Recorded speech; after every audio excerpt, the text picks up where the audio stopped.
Everyone's got a favorite superhero, and everyone's got a favorite supervillain, but in my humble nerdy opinion, some of the best characters are those that walk the fine line between those two designations like the tightrope it's meant to be. Hey everybody, I'm Josh Busker, and today we're going to be taking a look at the top 10 most powerful Marvel anti-heroes. Let's hop right into the countdown, shall we? Coming in at number 10, we have Namor the Submariner. Now, if you just look at his record on paper, Namor has a pretty villainous track record. A half mutant and half Atlantean warrior, he's constantly fighting the Fantastic Four, frequently fighting the Avengers, and has occasionally kidnapped the Invisible Woman at least once or twice. However, as leader of the Atlantean people, many of these conflicts only came about as Namor sought to do what was best for his followers and countrymen, and has in recent years become an ally to the Avengers, the Defenders, the Illuminati, and many other superhero groups. Just as long as you don't do anything to harm Atlantis, Namor can be an incredibly useful and powerful friend to have in your corner.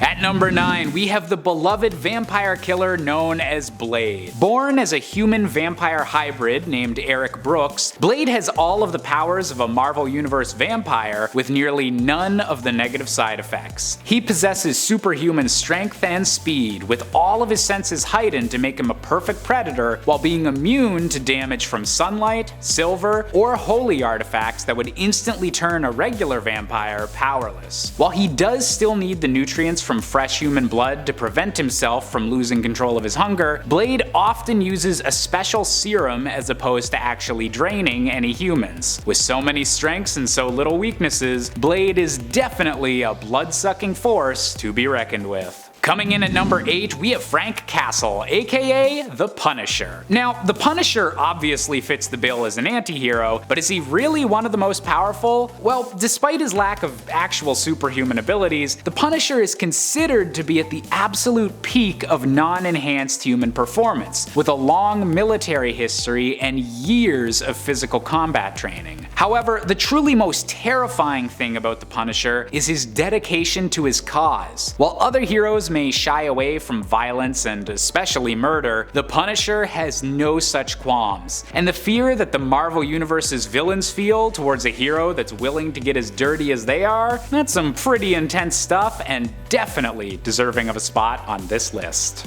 At number 7, we have Johnny Blaze, aka the Fiery Ghost Rider. After Johnny made a deal with the villain Mephisto, a demon that just loves to try and steal the souls and happiness of various superheroes for some reason, he became the Ghost Rider, capable of combining his form with that of a spirit of vengeance known as Zarathos. Completely immune to any sort of physical attack unless it was made by a weapon of angelic origin, Johnny is able to manipulate and control Hellfire, one of the most dangerous substances in the entire Marvel Universe that burns not only physical objects, but the soul or essence of them as well. While he's veered towards the dark side with his hellish abilities several times over the years, Johnny overall strives towards redemption and using his demonic powers for something at least slightly close to good. Coming in at number 6, we're gonna have to go with the famous, or should I say, infamous, Deadpool. Originally a villain for the X-Force, Deadpool has over the years turned into a charming and fourth wall breaking anti-hero that's always trying to do some form of good, but sometimes shows it in some pretty odd and violent ways. However, the most notable aspect of Deadpool's powers and what makes him so powerful is his sheer inability to die. No matter how many times you stab him, shoot him, or chop some bits off, Deadpool will always bounce back with at least a couple of bad jokes. Add in his not insignificant skill with all manner of firearms and weaponry, and you've got an explosive anti-hero that you wouldn't want to mess with. Coming in at number 5, we've got Loki, and while he may not be the Crown Prince of Asgard, he's definitely the Crown Prince of changing allegiances. While Loki's motivations and goals have changed frequently over his vast history, with the only consistent characterization being that of a wild card, his strength and the level of his powers has maintained a particularly high quality. Combining the strengths of both his frost giant genetics and his Asgardian upbringing, Loki would be formidable even without his mastery of magic and deception, showing that power isn't just about lifting heavy things or swinging a magical hammer, but can be just as effective scheming behind the scenes. Plus, you know,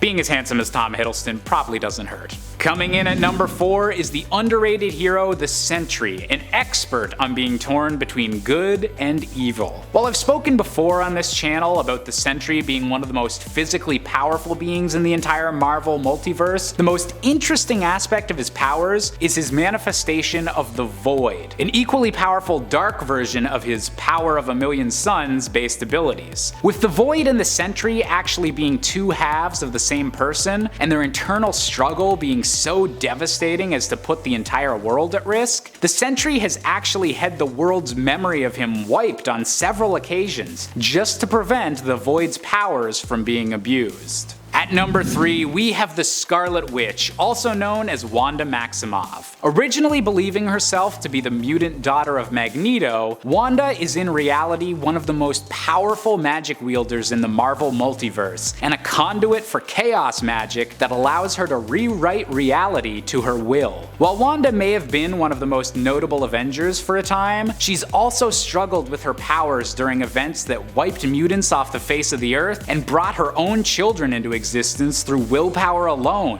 No matter what reality-changing adventures she's caught up in, Wanda Maximoff will always be one of the most powerful beings in the entire Marvel Universe. Coming in at number 2, we've got the character that personally first pops up when I think of the word antihero, with the iconic Venom. From Spider-Man's edgier looking costume, to a bulky web-slinging supervillain, to the lethal protector of San Francisco, Venom has held more jobs over the years than I have, which is honestly saying a lot. But with the recent defeat of the dark symbiote god known as Null, Venom has become the leader of the symbiotes, and thus has one of the most unstoppable armies in the entire Marvel multiverse at his beck and call. Let's hope that Venom keeps on leaning on the hero part of antihero, because otherwise, this guy would be a serious problem for the rest of the universe. And finally, coming in at the number 1 spot, we have the leader of the Brotherhood of Mutants and the master of magnetism, Magneto. While some may know him as the most notable villain the X-Men have ever faced, labeling Magneto as solely a villain is simplifying his tragic story far too much. Having rejoined with Professor X in recent years and been a major contributor to the new mutant home island of Krakoa, Magneto's dedication to the mutant race is only dwarfed by the powers he possesses. Capable of altering the very magnetic fields that hold the universe together, Magneto's abilities go far beyond the he can control metal simplification that his name seems to suggest. Magneto was recently able to help terraform the entire planet of Mars, and the version of him from the Marvel Ultimate Universe was even able to nearly single-handedly wipe out humanity himself just by reversing the planet's polarity. AKA, he's definitely more powerful than something you'd usually associate with sticking to your refrigerator. That's all the time for Marvel antiheroes that we've got for today, but if there's anyone that you think we left out, be sure to let us know down in the comments below. And if you enjoyed this video, be sure to hit the like button, hit the subscribe button, and make sure your notifications are turned on. As always, I've been Josh Busker, and I'll see all of you next time.